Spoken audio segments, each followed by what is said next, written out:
ఇక్కడ date wise sales ఉన్నాయి స్ప్రెడ్‌షీట్‌లో. మనకు రన్నింగ్ టోటల్ కావాలి. రన్నింగ్ టోటల్ అంటే ఏంటి?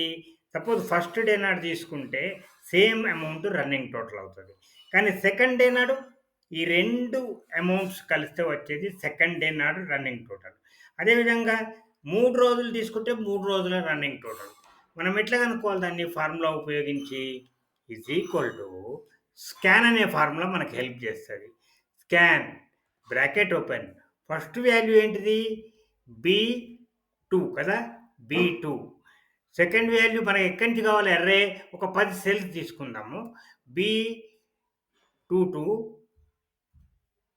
B10 తీసుకొని మనకు తర్వాత ఏం కావాలి మనకు? సమ్ కావాలి. ఏదైనా పెట్టొచ్చు. యావరేజ్ పెట్టుకోవచ్చు. మినిమమ్, మాక్సిమం పెట్టుకోవచ్చు. మనం సమ్ పెట్టుకుందాం. Some bracket close enter. చూసారా?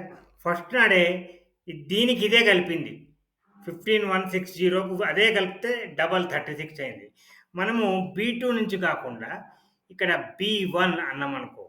ఫస్ట్ వాల్యూ B1 అనుకుంటే మనకేమొచ్చింది? ఫస్ట్ వాల్యూ ఎంత ఉందో అంతే రన్నింగ్ టోటల్ వచ్చింది. సెకండ్ డే నాడు ఈ రెండిటి టోటల్ ఇక్కడ వచ్చింది. ఈ విధంగా యాడ్ అవ్వుకుంటూ మనకు రన్నింగ్ టోటల్ వచ్చింది. మనము ఎప్పటికప్పుడు ఈ రకంగా రన్నింగ్ టోటల్ కనుక్కోవచ్చు. ఇది మనకు బిజినెస్‌లో చాలా ఉపయోగపడుతది. డేట్ వైస్‌గా మనకు ఎంతెంత అమౌంట్ వస్తున్నదనే దానికి జ్ఞాపకం ఉంచుకోండి. ఫార్ములా లేక ఫంక్షన్ పేరు స్కాన్. ఇది అడ్వాన్స్‌డ్ ఫంక్షన్. 365 ఎక్సెల్ 2021లో ఉంటది.